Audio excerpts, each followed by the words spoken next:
Voilà, bienvenue donc pour ce sixième webinaire SGENIX qui est consacré à l'accueil et l'inclusion des élèves allophones. Et c'est donc Alexandra Clavé-Mercier, qui est anthropologue et prof à l'Université d'Angers, qui vient nous parler de ce sujet. Bonsoir Alexandra. Bonsoir. Voilà, donc la parole est à toi, tu peux te présenter et puis démarrer. Ok, merci Gwenaëlle, merci pour cette invitation. Je suis très heureuse d'être avec vous aujourd'hui pour échanger à ce sujet. Le sujet de cette intervention qui est donc l'accueil et l'inclusion des élèves allophones à partir d'une première interrogation, quelles expériences scolaires? Donc, dans cette intervention, l'idée de départ, c'était de donner des clés de compréhension, des premières clés de compréhension, on va dire, qui permettent de porter un autre regard, un regard décentré sur des situations professionnelles vécues avec les élèves allophones. Donc, il s'agira d'abord, après une petite présentation de rigueur, de revenir sur les réalités regroupées sous l'étiquette d'élèves allophones, puis d'interroger ensuite les conditions de scolarité effectives de ces enfants, depuis leur accueil dans l'établissement jusqu'au recours à des dispositifs spécifiques comme les UPE2A, les unités pédagogiques pour élèves allophones arrivants. On y reviendra. Donc, dans cette intervention, je vais particulièrement aborder aussi les questions posées par l'inclusion, ainsi que le vécu scolaire de ces élèves. Donc, d'où je parle, qui je suis et d'où je tire tout ce que je vais vous raconter aujourd'hui. C'est important quand même de le prendre en compte. Donc, je suis anthropologue. Mes travaux aujourd'hui se situent un petit peu au croisement de l'anthropologie et des sciences de l'éducation et portent globalement sur le rapport aux institutions et sur les subjectivités de personnes dites minoritaires ou marginalisées qui font l'objet de politiques publiques. Donc, je place au cœur de mon travail une réflexion sur les notions d'intégration et d'inclusion, et je m'intéresse à l'institution scolaire et à sa double dimension émancipatrice et normative dans sa mission de réduction des inégalités comme dans sa production de normes et de distinctions. Mes recherches sont menées dans une approche qui est résolument anthropologique. Alors, ça veut dire quoi, une approche anthropologique? L'idée de base de l'anthropologie, au niveau de la méthode, c'est de se décentrer de nos propres paramètres sociaux et culturels pour pouvoir accéder à la compréhension de paramètres sociaux et culturels qui sont différents des nôtres. Donc, l'idée, c'est vraiment de se situer au plus près du vécu des personnes pour les comprendre. Et donc, c'est ce qu'on appelle saisir le point de vue émique de l'intérieur.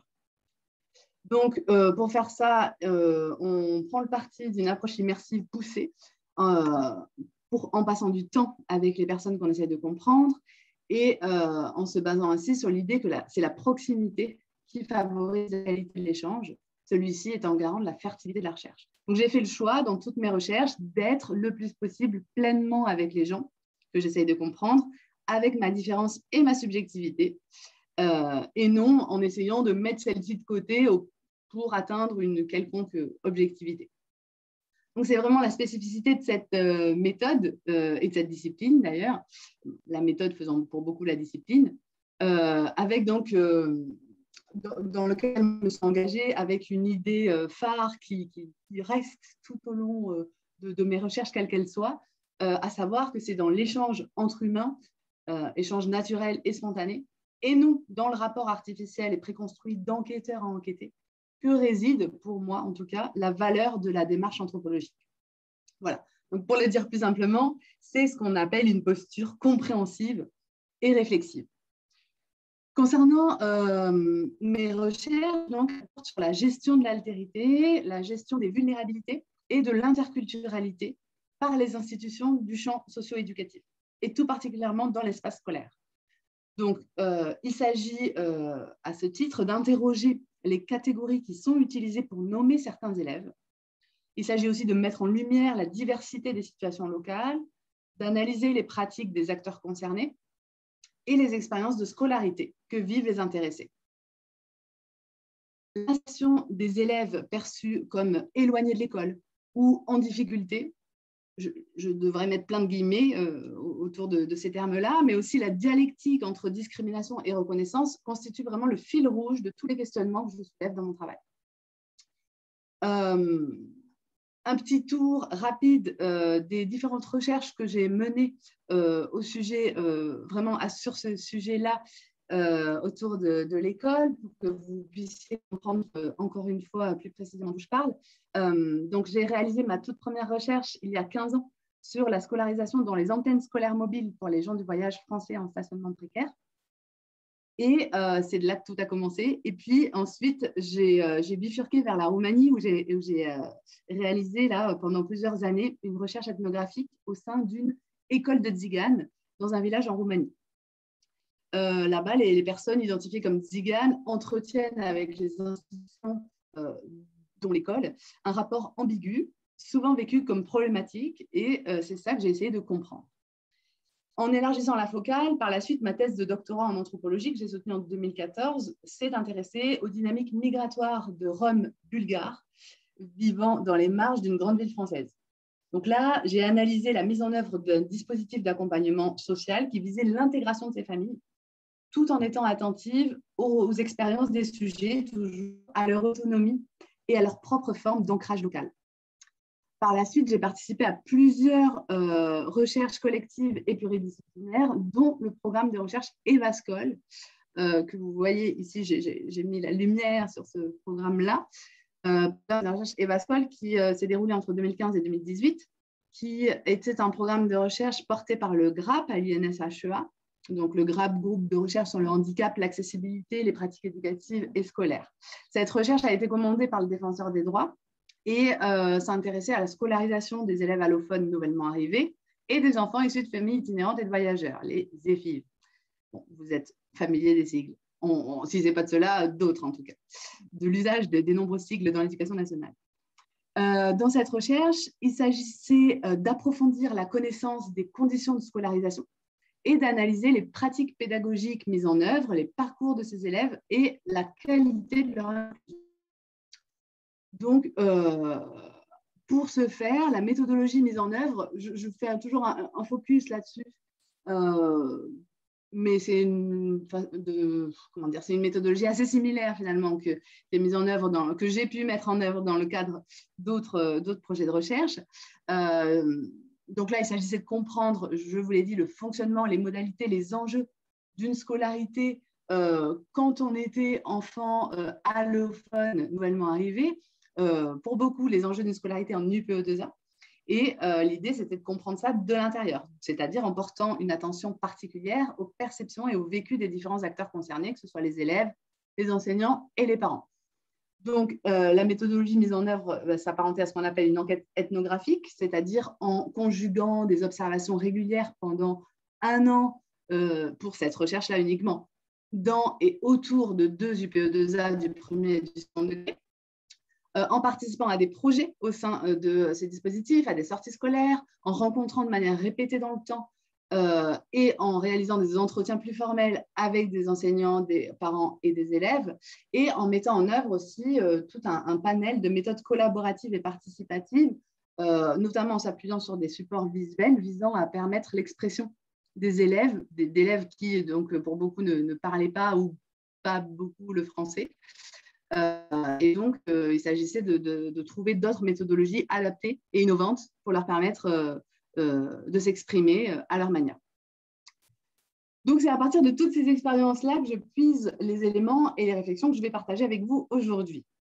Donc, je vous proposais de revenir dans un premier temps sur les catégories.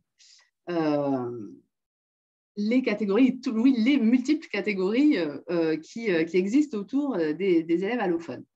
Alors, on sait que les catégorisations sont finalement un point de repère, en l'occurrence pour les acteurs scolaires, permettent d'agir avec discernement, mais il est important de revenir dessus pour souligner les effets pervers, la face cachée, qui peuvent exister au sein de ces processus de catégorisation. En ayant à l'esprit un des questionnements qui en découle, Par exemple, est-ce que ce sont les catégorisations qui influencent les pratiques pédagogiques ou est-ce que c'est l'inverse? Je laisse la question ouverte volontairement. Donc, plusieurs catégories que l'on retrouve sur le sujet qui nous intéresse. La première catégorie, c'est celle des ANA, élèves allophones nouvellement arrivés. Donc, la circulaire du 2 octobre 2012, qui est la dernière en date réglementant la scolarisation et la scolarité de ces élèves, définit les EANA comme étant des élèves âgés de 6 à 18 ans, non révolus, venant de l'étranger, quelle que soit leur nationalité, présents sur le territoire depuis moins d'1 an ou depuis moins de 2 ans, s'ils n'ont pas été ou peu scolarisés antérieurement dans leur pays d'origine. Ça, c'est la citation de la circulaire. Un critère ressort donc comme étant a priori clair et central, c'est l'absence de maîtrise de la langue française. Mais la question, c'est jusqu'où? Et donc, l'exigence de son apprentissage, c'est bien le but, c'est bien l'objectif. Ces élèves sont là, on les prend en charge pour qu'ils, en premier lieu, apprennent le français. Une autre catégorie qu'on peut décortiquer rapidement, parce qu'on n'a pas non plus beaucoup de temps de s'y attarder, c'est celle d'allophonie. Avec la question à partir de quand et jusqu'à quand est-on allophone? Alors, l'usage du terme allophone, il est concomitant à la nouvelle circulaire de 2012, qui remplace celle de 2002. C'est-à-dire que là, on voit apparaître dans cette circulaire finalement une nouvelle manière de penser ces enfants qui étaient auparavant identifiés par l'absence, par le manque, avec le préfixe non francophone. Donc là, dorénavant, avec le terme allophone, on ne met plus en avant le handicap linguistique, mais on présuppose des compétences dans d'autres langues qui pourraient être mises à profit dans l'apprentissage du français. Donc, par ailleurs, il y a le cas aussi d'établissements, d'acteurs scolaires qui continuent à parler d'allophone, alors même que les élèves en question qui sont identifiés ainsi sont des anciens allophones, devrait-on dire, mais ont encore des difficultés d'apprentissage parce que ne parlant pas bien ou peu la langue française.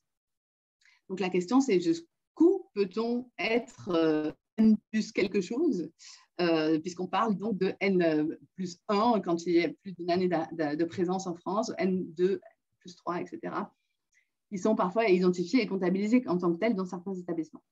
À l'inverse, associé à la dénomination nouvellement arrivée, la catégorie allophone laisse penser à tort que la condition de migrant est directement liée à celle d'absence de maîtrise de la langue française. Or, ça n'épuise pas toutes les réalités observées puisque certains migrants nouvellement arrivés parlent français. C'est le cas, par exemple, de ceux qui viennent des pays anciennement colonisés. Ils ne sont donc pas toujours compris dans la catégorie EANA, alors qu'ils sont, dans certaines localités, les membres des principales vagues migratoires. Ensuite, on a aussi une autre catégorie importante qui est celle de NSA. NSA signifie non scolarisé antérieurement. Mais l'usage de la catégorie NSA ne signifie pas seulement non scolarisé antérieurement, mais signifie plutôt peu ou pas scolarisé antérieurement. Alors, il y a un certain nombre de contradictions dans la circulaire concernant les NSA au sujet de leur prise en charge, puisque nécessitant à la fois une adaptation à temps plein, mais aussi une certaine inclusion en classe ordinaire. Donc là, on fait comment? On pourra y revenir. Mais au-delà de ces contradictions, finalement, on remarque que sur certains territoires, des élèves déjà scolarisés en France peuvent parfois être scolarisés dans un dispositif spécifique NSA, particulièrement lorsqu'il y a une concentration importante d'une même population migrante et encore plus, j'ai envie de dire, d'une même population migrante qui pose problème à l'institution. Donc, derrière ces étiquettes, on le voit, se cachent des réalités très hétérogènes. C'est sur ça que je voudrais insister, y compris en termes d'expérience scolaire. En fonction de l'histoire familiale et de l'histoire nationale, ainsi que des dynamiques migratoires dans lesquelles sont pris ces élèves, leurs caractéristiques sont aussi variées qu'il y a d'individus. Donc finalement, parler d'allophone ou de ANA ne veut rien dire en soi. Les enfants et les jeunes migrants accueillis dans les établissements scolaires sont désignés comme étant spécifiques, entre guillemets, au titre de leurs besoins éducatifs particuliers et des adaptations que ces besoins induisent. En l'occurrence, le fait de l'absence de maîtrise de la langue française. Et en effet, les acteurs éducatifs doivent s'interroger sur leur accueil ces élèves ne s'assimilent pas d'emblée à la norme scolaire majoritaire. Alors, qui sont ces élèves?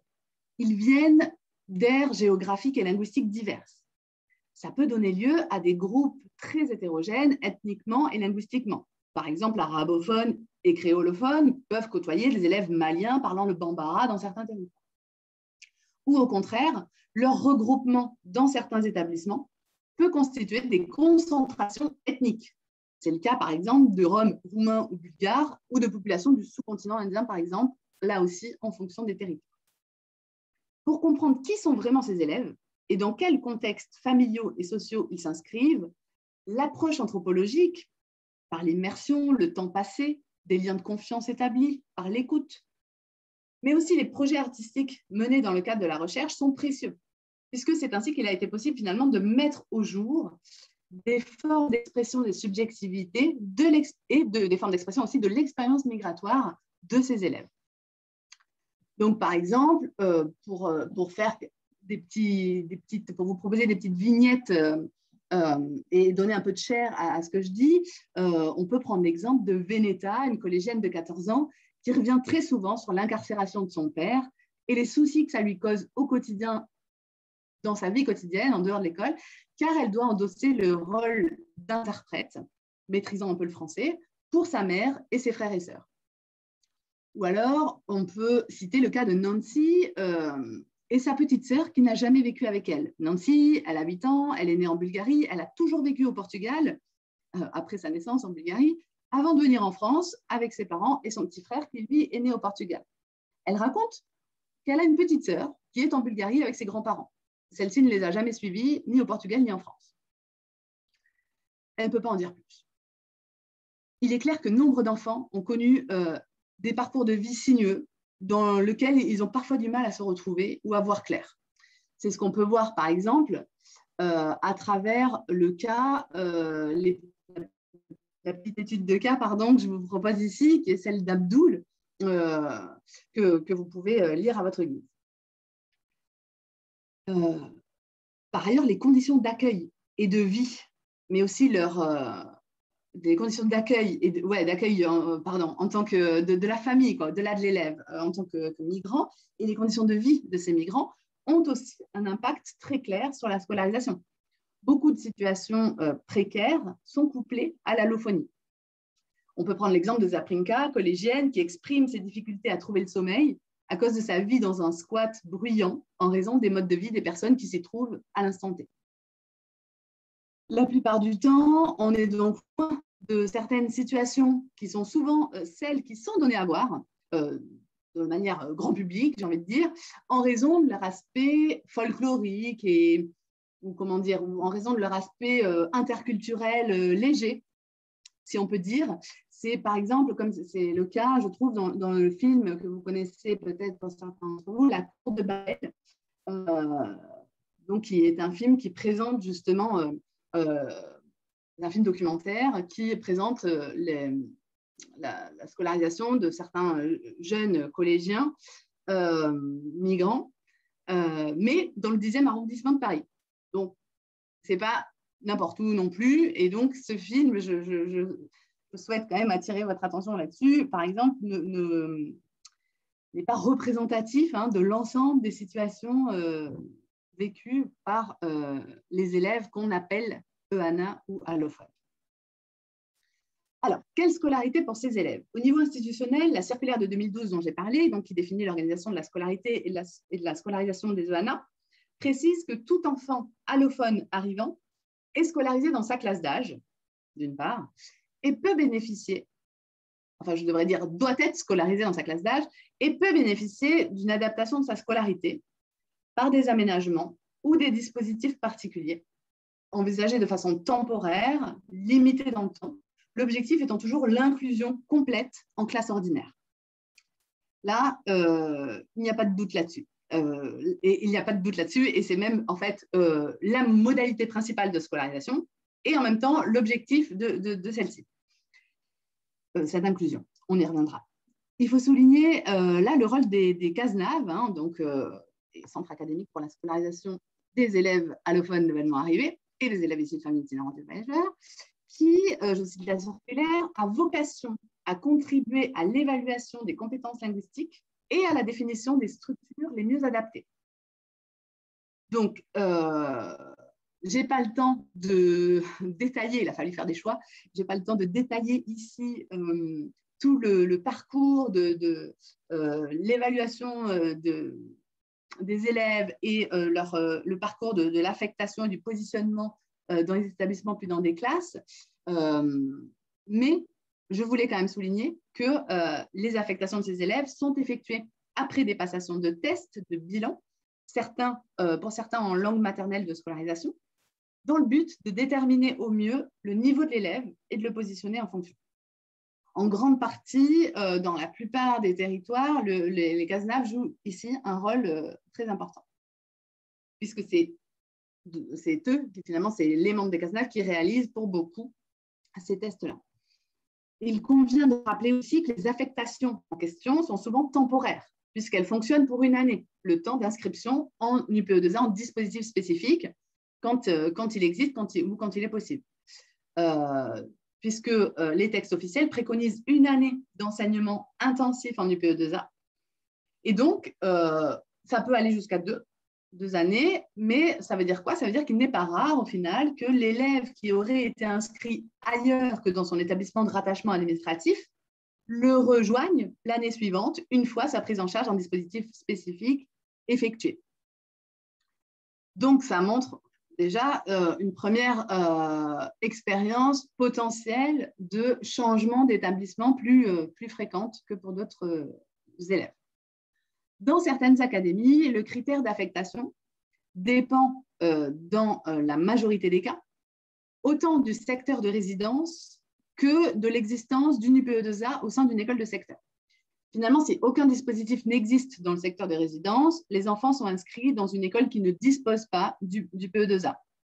Et dans ce cas, les élèves bénéficient alors, dans la mesure du possible, et encore une fois, selon les circonscriptions, de soutien linguistique qui est dispensé par des enseignants en UPE2A rattachés à d'autres écoles, ou alors d'autres formes de soutien dispensés par d'autres enseignants ou des documentalistes parfois.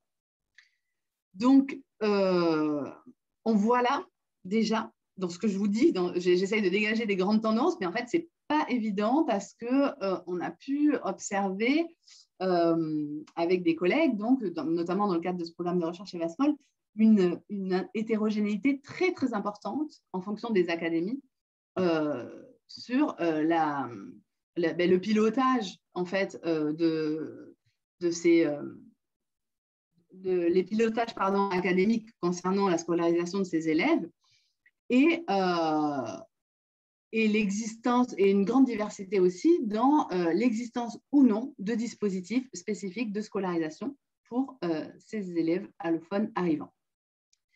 Quand il existe des dispositifs spécifiques de scolarisation, les textes officiels précisent le nombre d'heures de FLS, français langue seconde, dispensées dans les dispositifs UPE2A.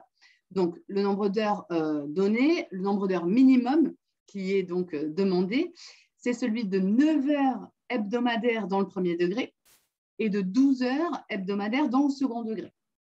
Mais finalement, si on emploie le même terme dans toutes les académies pour évoquer ces dispositifs, il semblerait au final que l'appellation UPE2A même ne recouvre pas nécessairement la même réalité dans son organisation, en raison des marges de manœuvre qui sont existantes, mais aussi en raison de la forte hétérogénéité, encore une fois en termes de pilotage, au niveau académique et au niveau départemental, mais aussi de la forte hétérogénéité en termes de moyens alloués, en termes de formation et en termes de public accueilli.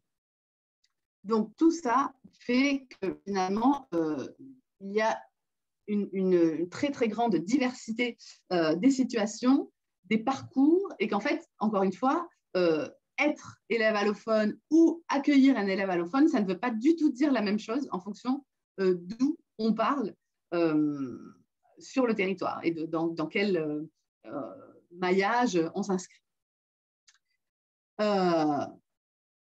Bon, par exemple, je vous propose ici dans ce diapo là aussi des vignettes, encore une fois, pour illustrer finalement cette hétérogénéité-là, hein, donc hétérogénéité dans les pilotages institutionnels qui induit des conditions de scolarité très différentes. C'est le cas, par exemple, d'un territoire caractérisé par une concentration importante d'élèves allophones.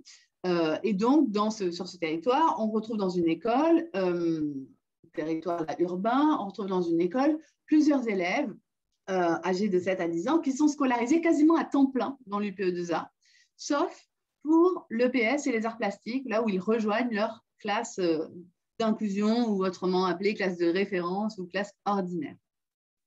On trouve aussi un autre cas de figure, par exemple, dans un territoire caractérisé cette fois par sa ruralité et par une faible proportion d'élèves allophones qui y sont recensés. Par exemple, dans ce département, seuls 4 postes mobiles du PE2A existent au niveau primaire pour prendre en charge environ 200 élèves. Et les enseignants, du coup, se rendent dans les écoles qui les sollicitent lorsqu'elles accueillent ces élèves, ce qui implique une forte mobilité pour intervenir, en moyenne dans une dizaine d'établissements, sur un secteur géographique très vaste. Donc là, on voit bien que, par exemple, dans ce cas de figure-là, ces enseignants ne peuvent consacrer que très peu de temps aux élèves en question. Au maximum, ces derniers bénéficient de quelques heures de soutien en FLS, en français langue seconde, dans ce cadre, et sont le reste du temps en inclusion dans des établissements qui n'ont pas ou peu d'expérience avec un public allophone. Ça arrive souvent quand même en milieu rural ou même semi-rural.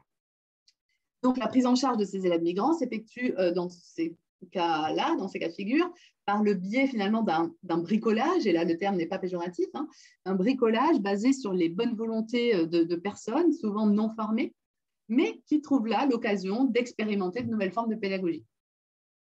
Donc, l'absence de prise en charge spécifique, elle est en quelque sorte, ou elle peut être en quelque sorte compensée par la mobilisation importante d'acteurs très divers auprès des familles et particulièrement auprès des enfants. Dans le cas particulièrement de familles migrantes qui sont suivies par des travailleurs sociaux et qui sont suivis par des bénévoles qui interviennent pour des accompagnements à la scolarité et une aide à l'apprentissage du français, par exemple. Donc, en conclusion, je voulais attirer votre attention sur le fait que finalement, quel que soit le mode de scolarité, c'est-à-dire avec ou sans dispositif, pour le dire rapidement, mais même, comme vous le voyez ici, dans les réalités existantes et très contrastées lorsqu'il y a un dispositif, donc même sur des situations, même dans des UPE2A, puisqu'on voit qu'il y a des grandes différences à l'intérieur même de ce dispositif, quel que soit le mode de scolarité, il convient de bien garder en tête que l'accueil de l'élève et de ses parents dans l'établissement scolaire est un moment crucial, et particulièrement crucial pour ces élèves dits allophones, parce que cela correspond, pour la plupart du temps, à leur première expérience de confrontation à la culture du pays d'accueil, et donc à des normes différentes. Si ce n'est des parents, en tout cas, première confrontation de l'élève.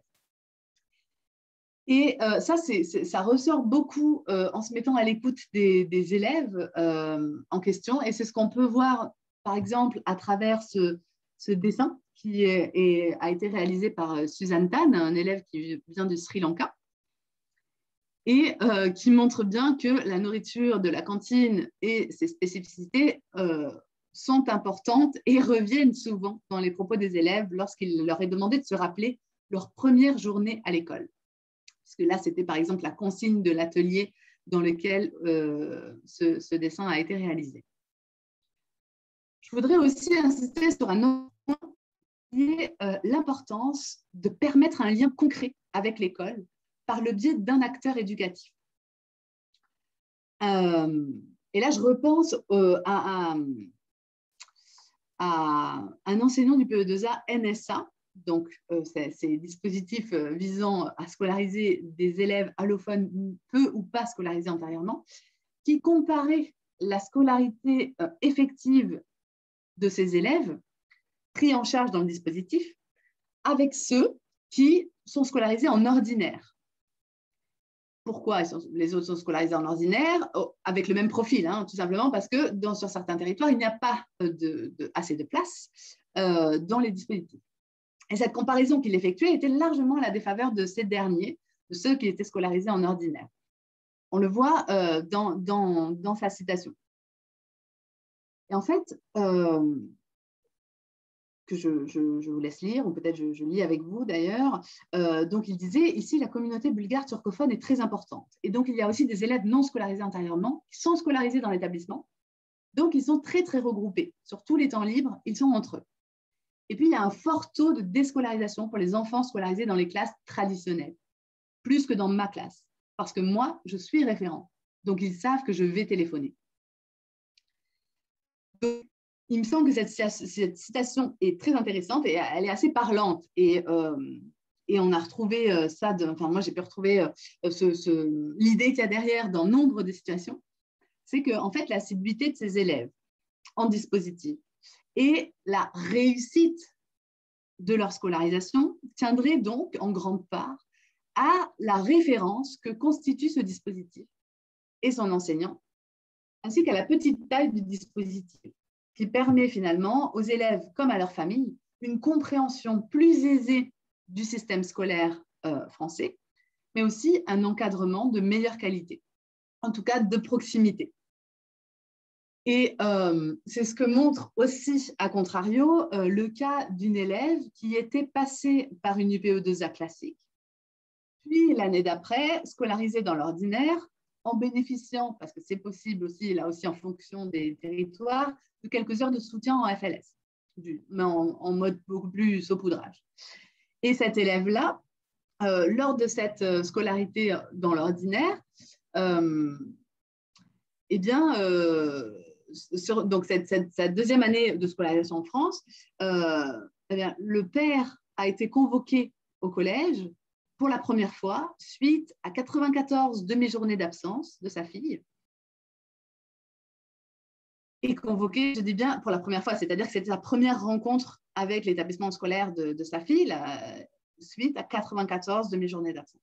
Bon, ça pose plusieurs questions. Ce cas-là, je le dis comme ça, mais comme tout ce que je dis, on pourra revenir dessus dans la discussion, hein, parce que c'est vrai que j'ai l'impression de devoir passer très rapidement sur des aspects, peut-être que j'ai voulu trop en aborder. Mais ça pose notamment la question de l'orientation, de la suite à une prise en charge en dispositif spécifique et de l'orientation des élèves. En tout cas, les comparaisons que j'ai pu effectuer mettent en évidence que la multiplication des dispositifs spécifiques et des ressources dédiées aux allophones n'aboutit pas nécessairement à leur inclusion. Alors que leur absence de ces dispositifs et de ces ressources spécifiques, a priori, leur absence n'est pas en soi un obstacle à leur intégration scolaire, dès lors que certaines conditions sont réunies quand même, hein, comme par exemple le fait d'avoir un certain nombre d'acteurs qui se mobilisent autour de ces enfants. On y reviendra. Je voudrais maintenant faire un petit focus sur l'inclusion, dont on parle de fait déjà depuis le début. Donc, les jeunes affectés dans les UPE2A, vous l'avez compris, sont supposés être inscrits en classe ordinaire, qu'ils sont censés fréquenter au moins quelques heures chaque semaine, jusqu'à la mise en place d'une scolarité conventionnelle. Pour le ministère, l'inclusion dans les classes ordinaires doit constituer leur modalité principale de scolarisation. Donc, dans ce cadre, sont orchestrés tout un tas de personnalisations des parcours pour permettre à l'élève de suivre un enseignement dans sa classe ordinaire en fonction des compétences qu'il a acquises antérieurement et de son degré de maîtrise de la langue française. Donc, ça suppose la concertation et la formation des équipes pour organiser les liens avec la classe ordinaire, mieux comprendre les processus d'apprentissage pour ces élèves et ainsi adapter les contenus d'enseignement et l'information aux familles pour les associer à la scolarisation. Ça fait beaucoup, et pourtant, ça fait beaucoup, mais il s'agit de prérequis, en tout cas dans la manière dont est envisagée la scolarisation de ces élèves au niveau institutionnel. Et pourtant, cette dynamique institutionnelle est souvent difficile, concrètement, à mettre en œuvre. Les temps d'inclusion, c'est-à-dire les temps quand il y a scolarité dans un dispositif spécifique, on appelle temps d'inclusion les temps que passe l'élève dans sa classe de référence ou dans sa classe ordinaire, dans sa classe d'âge. Ces temps d'inclusion-là, ils constituent souvent un point d'achoppement entre collègues, mais ils ne font pas pour autant l'objet de réflexions collectives encadrées ou même seulement soutenues par les directions d'établissement.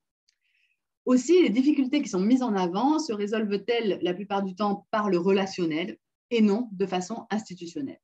C'est ce qu'on voit à travers ces deux propose là des extraits d'entretien avec deux enseignants, l'un du PE2A et l'autre du PE2A NSA. Citations qui sont assez parlantes, hein, puisqu'on voit que tout se passe donc lors d'échanges informels qui sont des temps de pause pour les professeurs, ce qui nécessite, au-delà de l'interconnaissance à minima, une forte motivation préalable. En gros, ça veut dire rogner sur sa pause pour essayer de mettre en œuvre les conditions nécessaires, optimales à la scolarité de certains de ses élèves. Donc, dès lors, comme le précise par exemple cet enseignant, l'inclusion, ça prend un petit moment, car il faut le temps de tisser le relationnel avec les profs et qu'il y ait une certaine confiance. L'autre enseignant est encore plus négatif, on va dire, dans sa vision de la chose. La réussite de l'inclusion des élèves du PE2A, et là je mets réussite avec des gros guillemets, et on pourra revenir encore une fois sur ce terme, tant utilisé et si peu questionné. Donc la réussite de l'inclusion des élèves du PE2A repose donc largement sur les enseignants, leur collaboration possible, et donc sur la place du professeur du PE2A au sein des équipes pédagogiques. Et donc on comprend là que la temporalité et les modalités d'inclusion en classe ordinaire varient considérablement d'un élève, d'un enseignant, d'un établissement, d'une circonscription et d'une académie à l'autre. Et il se trouve que les élèves scolarisés en UPE2A font donc bien souvent les frais de cette épineuse gestion de l'inclusion, dont les formes sont multiples. Dans bien des cas, ils ne quittent pas le dispositif ou seulement pour des enseignements dont la maîtrise de la langue française est jugée moins nécessaire et dont l'utilité scolaire est considérée comme secondaire. Par exemple, c'est le cas de l'éducation musicale, des arts plastiques ou de l'EPS. Dans plusieurs UPE2A dans lesquels j'ai enquêté, c'est même l'inverse qui se produit. C'est-à-dire que des élèves qui ne sont pas affectés dans le dispositif, ils sont parfois accueillis et considérés comme légitimes à l'être, en dehors de toute procédure formelle, par l'enseignant qui voit une façon de les préserver scolairement, soit parce qu'ils sont arrivés trop tardivement pour être affectés, soit parce qu'ils y étaient scolarisés l'année précédente. Donc là, le dispositif devient alors finalement le réceptacle d'une population encore plus large que celle définie par le cadre réglementaire, caractérisée par sa vulnérabilité scolaire. Donc ces situations, ainsi que les marges de manœuvre dont se saisissent certains enseignants, avec l'accord et le soulagement qui en découle, hein, on ne va pas se mentir, de leurs collègues et de leur hiérarchie dans l'établissement, montrent bien, je trouve, la complexité de l'organisation effective d'une scolarisation de droit commun et pose la question du sens de cette scolarité pour les élèves, comme pour les professeurs qui ne s'y retrouvent pas toujours, évidemment. Donc, qu'en est-il du côté des élèves? Comment vivent-ils, eux, cette scolarité? Ou ces scolarités, bien sûr, devrait-on dire. Vous avez vu, hein, il est important toujours de rappeler l'hétérogénéité existante. Alors, pour ce premier point, concernant le vécu de l'inclusion, finalement, en classe ordinaire, comparé à la classe cocon que représente l'UPE2A. Effectivement, par rapport à l'univers des classes ordinaires, le dispositif UPE2A et ses membres rassurent et protègent d'une certaine manière les élèves, ou en tout cas donnent ce sentiment-là, ce qui explique l'appellation courante dans l'analyse, mais aussi dans la vie quotidienne de nombre d'acteurs scolaires, de classe cocon. Pour beaucoup d'élèves de primaire, l'UPE2A est leur première classe à l'arrivée en France. Pour eux, comme pour les collégiens, il s'agit de leur classe de référence, dans la pratique, et non pas officielle, et dans la pratique et dans leur façon de penser, bien qu'ils soient rattachés officiellement à une classe ordinaire, et que ça devrait être celle-ci, finalement, leur classe de référence. En tout cas, ça l'est au niveau institutionnel. Mais en fait, lorsqu'on leur demande dans quelle classe ils sont, Ils répondent en donnant le nom de l'enseignant du PE2A et ou alors ils disent je suis dans la classe d'accueil ou la classe de français. En élémentaire, des élèves associent parfois l'UPE2A à leur classe de rattachement, mais au collège, cette dernière est clairement très rarement mentionnée. Ce qui peut être aussi expliqué par un autre fait, qui est que bien souvent, les professeurs principaux sont les enseignants du PE2A.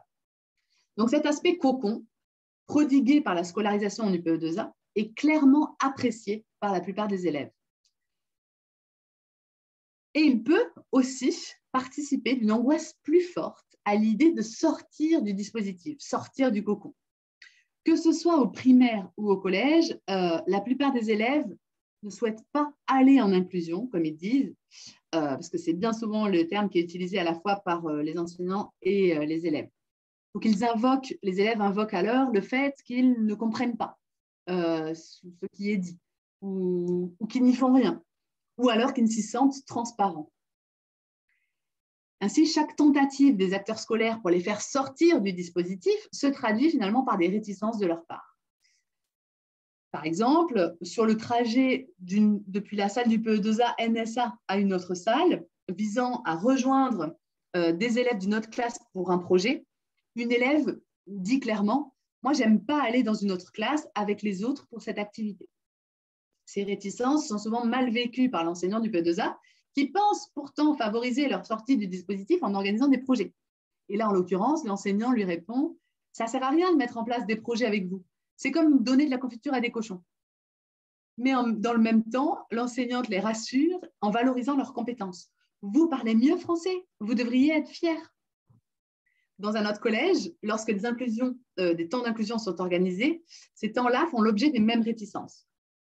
Par exemple, je vous donne ici une citation d'une élève qui disait « Madame », en s'adressant à son enseignante du PE2A, « Madame, ça ne sert à rien qu'on aille là-bas on ne fait rien. » Tout en procurant en même temps un sentiment ambivalent, puisque dans le même temps, et parfois pour les mêmes élèves, avoir été admis en inclusion dans les vrais cours, c'est aussi une source de fierté. Donc là, on voit quand même une ambivalence sur ces... dans l'équilibre finalement de l'expérience et du ressenti de cette expérience, du vécu entre l'inclusion et la classe cocon que constitue l'UPE2A. Mais de manière générale, l'expérience scolaire de ces jeunes qui bénéficient d'une adaptation de leur scolarité est globalement très positive en termes de ressenti et d'envie de venir à l'école tout du moins. C'est par exemple le cas chez des Bulgares qui, dans un territoire sur lequel j'avais enquêté, donc des Bulgares qui se connaissent et se côtoient au sein d'un collège où il y a une UPE2A NSA. Les comparaisons entre eux sont légion et donnent lieu finalement à des sollicitations fréquentes de la part d'élèves scolarisés en ordinaire pour venir en NSA. Au moins un peu, ils supplient presque, c'est des fois de véritables supplications de l'enseignant référent. L'expérience de cette différence en termes de scolarité et d'ambiance de classe ressentie par les élèves en question est clairement frappante. Une assistante pédagogique qui était rattachée à cette classe UPE2A NSA l'explicite très clairement lorsque je lui demande, selon elle, comment vivent les élèves d'être dans cette classe. Voilà, ça dépend desquels. Je dirais dans l'ensemble très bien. Parfois, les autres sont jaloux parce qu'il y en a moins, on rigole, on fait des jeux. Ça a l'air d'être la planque par rapport à ce qu'ils vivent dans les autres classes. Les Bulgares qui sont dans les autres classes sont souvent en queue de peloton. Et quand ils viennent en NSA, c'est valorisant. Ils comprennent tout, ils peuvent expliquer aux autres. C'est vachement reposant et c'est un changement de statut total. Donc, il y a ceux qui vivent cela très bien parce qu'ils savent qu'ils sont enviés et puis parce que c'est un rythme pas violent. On fait aussi au rythme des enfants. Ce n'est pas marche ou crève. Et aussi dans une ambiance pas familiale, mais pas loin. On voit quand même clairement tout ce qui peut être mis en avant dans ces dispositifs spécifiques de scolarisation, avec cette forme scolaire particulière qui est souvent bien appréciée, avec une prise en compte des spécificités en termes d'individualisation, d'allègement des emplois du temps et des pédagogies du détour, pour reprendre ce terme utilisé par des collègues en sciences de l'éducation, Boitier et Rayou. et une importance aussi donnée au lien école-famille, tout ça qui traduit finalement une certaine appréciation positive de ces dispositifs par les élèves et leurs parents. Mais finalement, ce cocon dans la classe peut avoir aussi son revers, d'une certaine manière, puisque les élèves en question restent beaucoup entre eux, en dehors de la classe, ne se mélangeant pas aux autres. Par exemple, sur les temps d'interclasse du Midi 2, ceux qui questionnent, je trouve, sur l'effectivité de l'inclusion dans la classe ordinaire, mais aussi plus largement dans l'établissement. Donc, c'est ce qu'on peut voir ici, hein, sur l'école, finalement, comme lieu de socialisation. Donc là, je vous propose une petite vignette illustrée qui montre, par exemple, le vécu de l'interculturalité à l'arrivée à l'école. Donc là, il s'agit d'un élève bulgare qui raconte, sur ce dessin qu'il a fait, symbolisant son premier jour de classe, et la maîtresse qui s'arrache les cheveux, il raconte avec ces mots: comme j'ai arrivé, alors comme, pour dire quand j'ai arrivé dans cette école, j'étais en CP. Maîtresse Virginie, elle m'a dit: comment tu t'appelles? Moi, j'ai dit Goshko. Mais elle a dit Georgie. Goshko, Georgie. Et après, je dis Georgie. Donc là, je fais une petite pause. Ça fait référence au prénom d'usage qui est utilisé chez ces Bulgares roms turcophones, en l'occurrence, mais qui peut être utilisé aussi dans d'autres cultures. Il y a un prénom d'usage et il y a le prénom des papiers, le prénom institutionnel, et qui n'est pas le même. Donc là, le petit jeu sur le prénom et lequel on va utiliser entre l'élève et l'enseignante. Elle m'a dit: tu veux travailler? Moi, j'ai fait comme ça, mais en balançant donc la tête de droite à gauche. Mais elle croyait que je dis non. Mais en Bulgarie, on fait comme ça, oui. Et comme ça, non. Un chemin de la tête de haut en bas. Donc, c'est une petite vignette qui illustre bien aussi comment peut être vécue ces situations d'interculturalité dès le prime abord, dès le premier rapport en fait avec l'école. Par ailleurs, j'ai pu recueillir nombre de données concernant les sociabilités des élèves et particulièrement l'importance de la sociabilité entre pairs de même origine, puisque finalement, la scolarité dans certains établissements qui sont repérés comme ayant un dispositif spécifique ou accueillant un certain nombre d'allophones sont clairement prisés par les élèves en question et leurs parents. D'une part, en raison du nombre de copains, de pairs qui s'y trouvent, mais d'autre part, en raison de la connaissance par les parents des enseignants référents, parce qu'ils en ont entendu parler et peuvent ainsi identifier aisément un interlocuteur derrière cette abstraction que représente l'institution scolaire. Alors, les regroupements entre pairs sont effectifs et semblent nécessaires, du moins dans un premier temps, pour les enfants. Ainsi, certains élèves en primaire disent ne pas avoir de copains à l'école dès lors qu'ils se retrouvent sans père. C'est ce qu'on voit ici, par exemple, dans cette petite vignette, enfin le dessin et le texte qui l'accompagne de l'élève en question. Ça pose aussi la question du sens et des attentes de la scolarisation au regard des attentes familiales, au regard des expériences des parents, du projet migratoire, etc. Finalement, pour certains jeunes migrants qui sont arrivés en âge collège, parfois, le fait de pouvoir se débrouiller dans la langue française, dans le cadre de la vie quotidienne, peut être un objectif à atteindre, qui se révèle suffisant pour eux comme pour leur famille.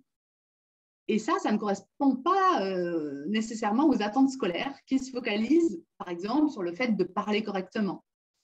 C'est quoi correctement? De ne pas faire de fautes, d'augmenter son vocabulaire, etc., etc.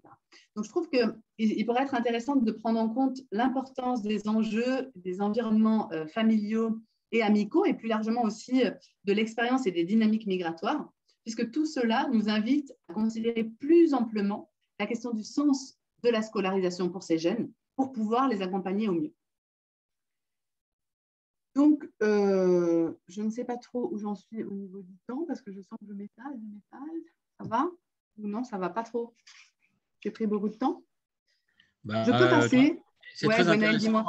Mais, non, mais tu peux continuer, c'est très intéressant. C'est juste qu'on n'aura plus trop de temps pour les questions, mais Non, je passe. Écoute, je passe sur la relation entre l'école et les parents pour non, arriver à mais ma vas-y, tu conclusion peux en nous fait. en dire, tu peux nous en dire quelques mots quand même. Hein, Bon.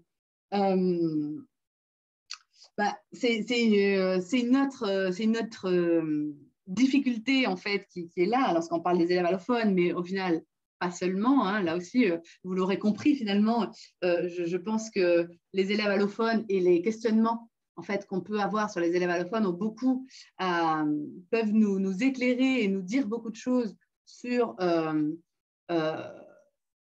d'autres questions, des questions assez similaires finalement sur la scolarisation d'autres élèves. Et on peut élargir aux élèves de classe populaire, pour le dire plus rapidement. Et c'est le cas notamment des rôles entre l'école et les familles qui sont cruciaux à mettre en œuvre. Alors, il y a déjà des dispositifs qui existent et qui sont destinés à favoriser les liens entre ces parents migrants et l'école. Je pense par exemple au Café des parents ou au dispositif OEPRE, ouvrir l'école aux parents pour la réussite de leurs enfants, qui fonctionne parfois moins bien. Mais je pense qu'il est nécessaire, il apparaît clairement qu'il est nécessaire de les coupler d'une part à de réels moyens pour l'interprétariat, qui sont bien souvent insuffisants quand ils ne sont pas inexistants, mais d'autre part de les coupler aussi à une réflexion collective sur l'amélioration de l'accueil de l'ensemble des parents et des enfants au sein de l'école. Et c'est ce que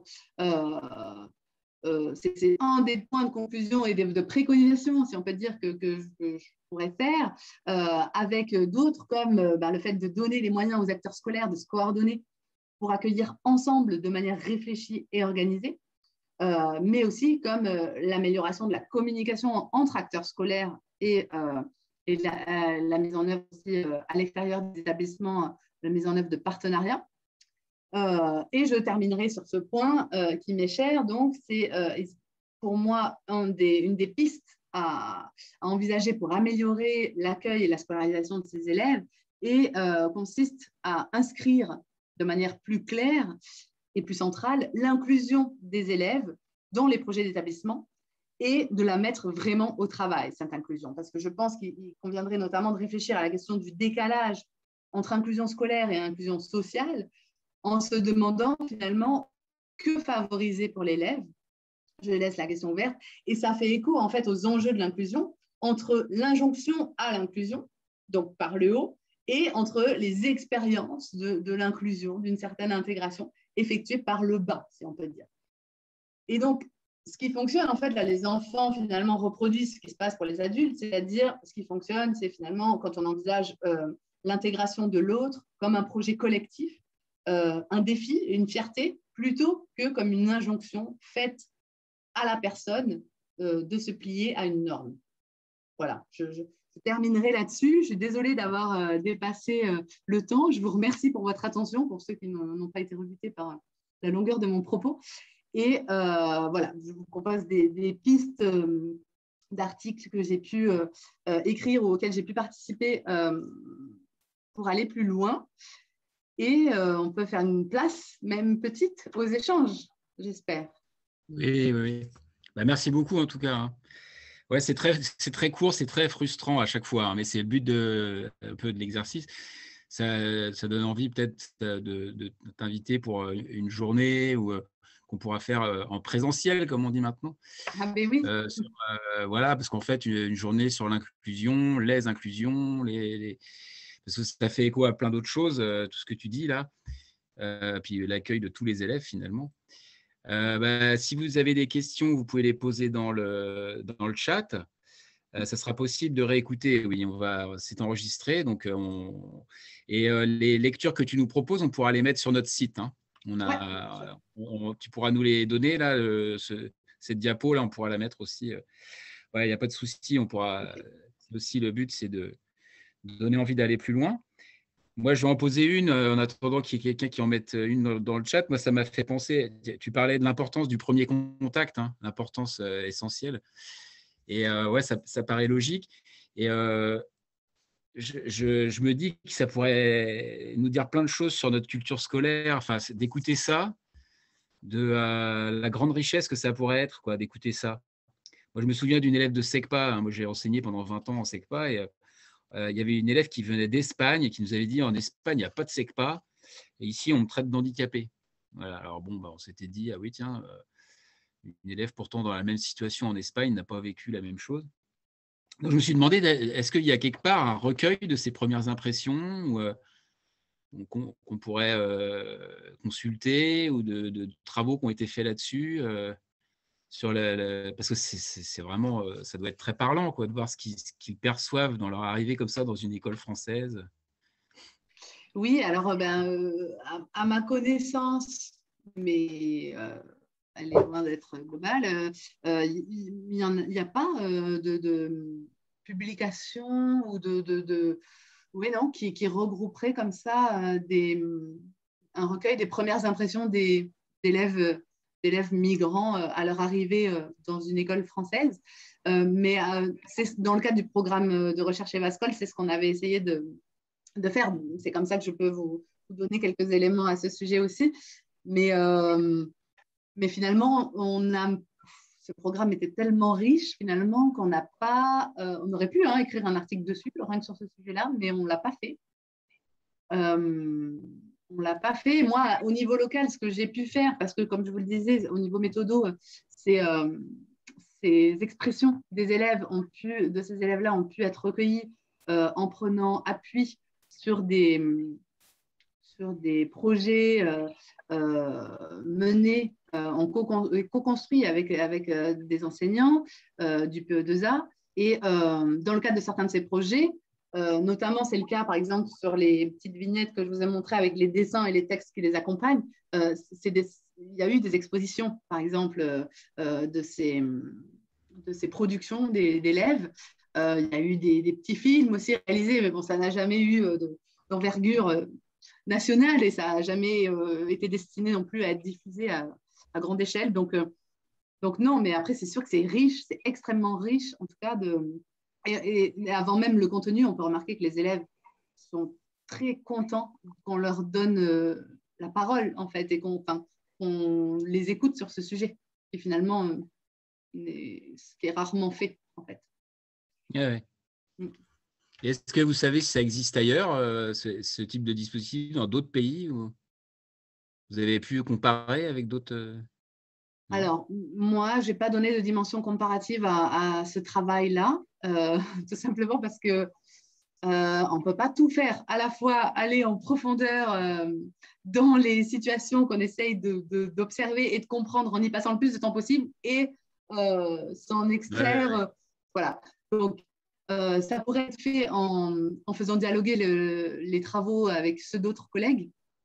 Mais oui, mais je ne vais pas vous dire de bêtises parce que je n'ai pas envie de vous dire des bêtises. Et je n'ai pas une connaissance assez suffisante pour en parler là.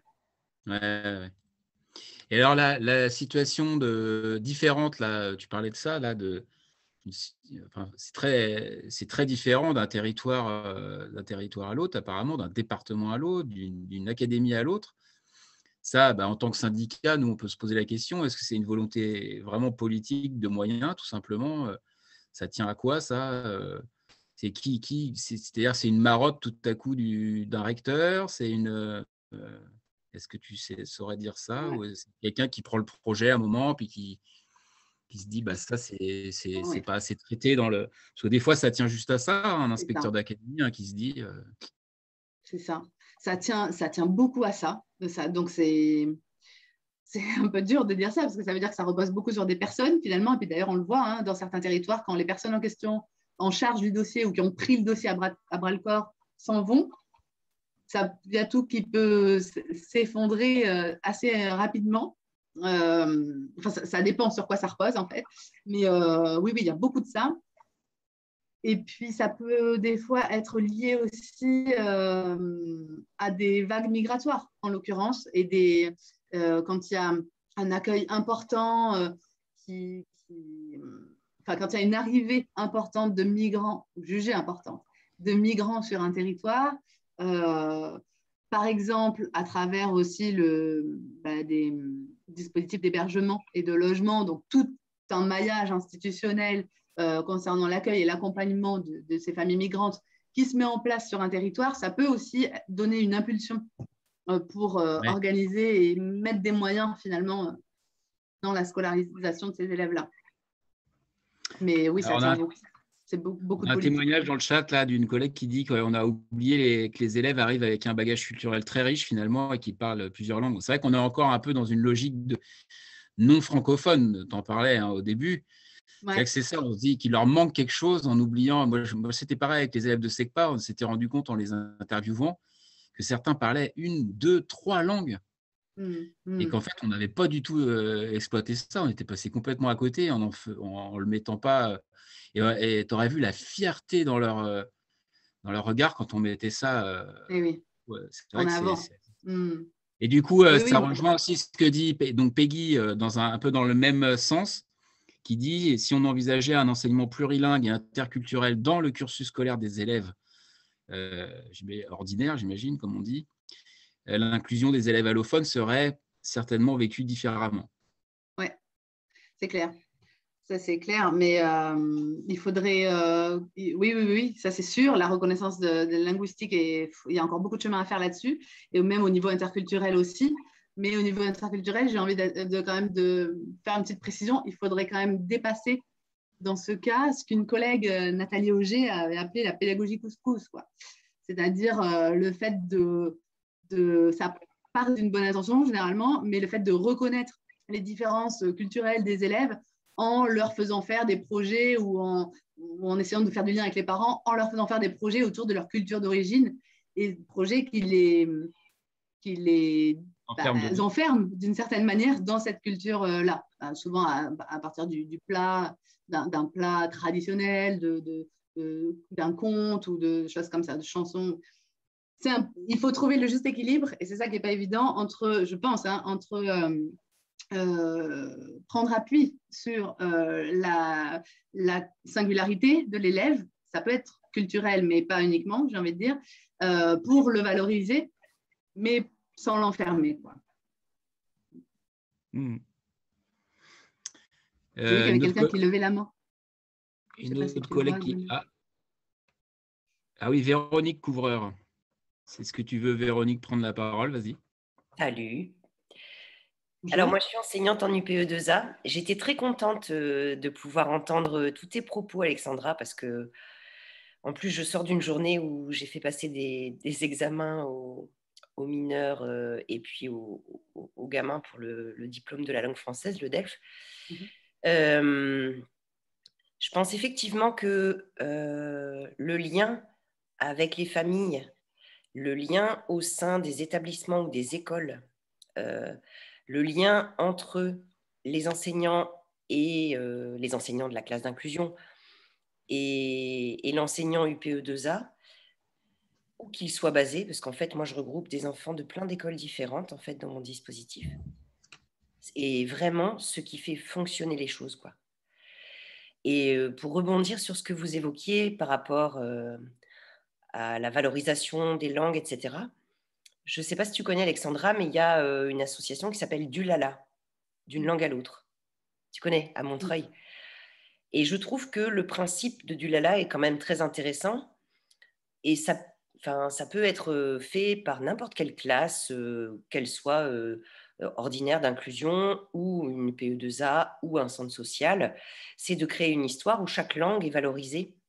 Donc, on y met un côté artistique. Ça ne fait pas pédagogie couscous, parce que je suis d'accord avec toi, hein, c'est très fréquent, avec le côté de bien faire, à la base, hein, de toute façon. Après, moi, j'ai d'abord exercé qu'en REP+, avec la majeure partie de mes élèves étaient d'origine maghrébine. Et donc, du coup, il n'y avait même pas de mélange de culture, parce qu'en fait, les gamins, ils étaient tous d'origine du Maghreb. Ah, il y a une demande du Lala. Je mettrai le nom après dans la conversation, si vous voulez. Je mettrai le lien du site. Oui, tu pourras nous mettre le lien.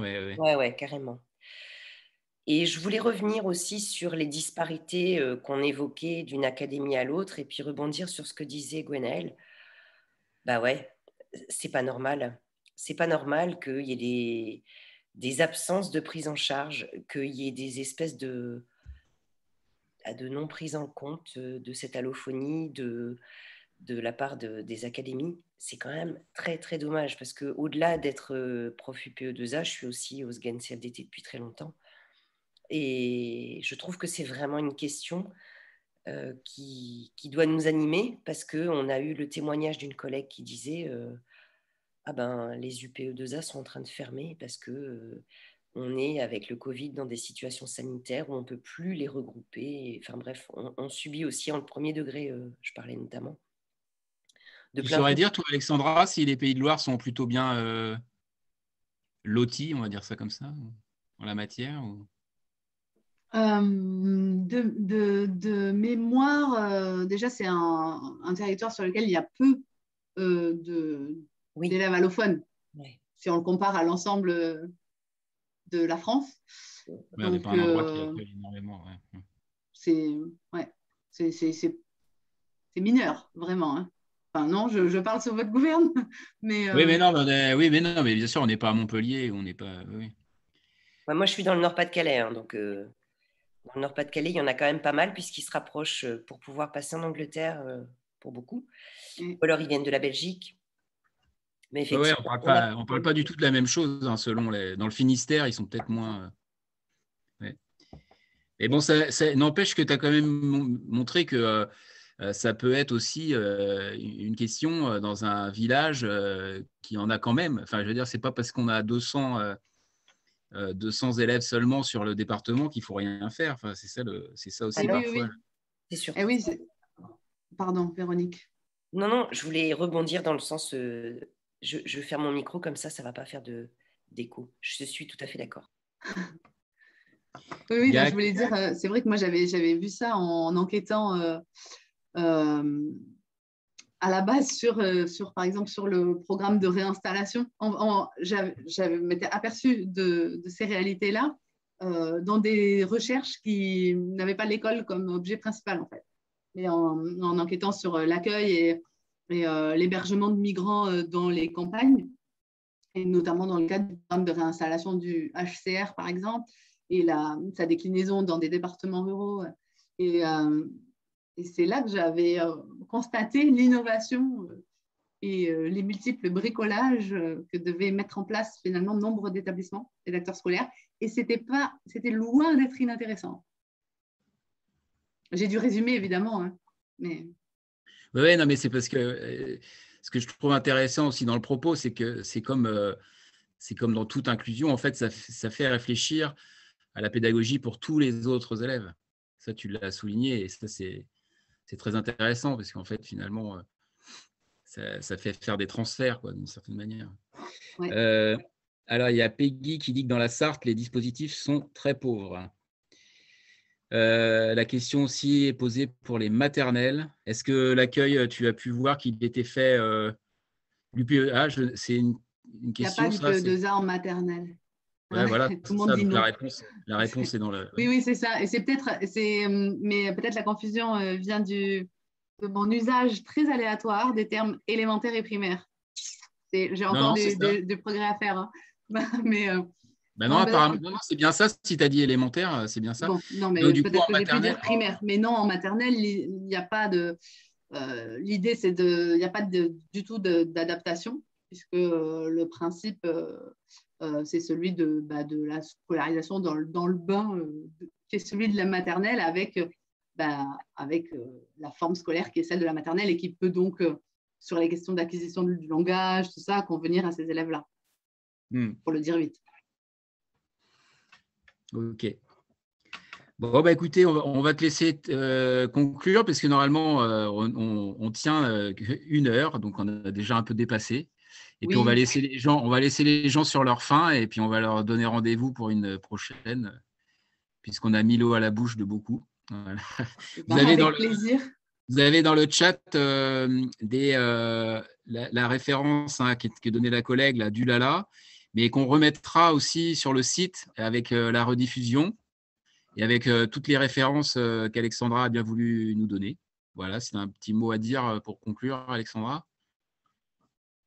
Merci pour votre écoute, pour ces partages qui j'espère auront une suite.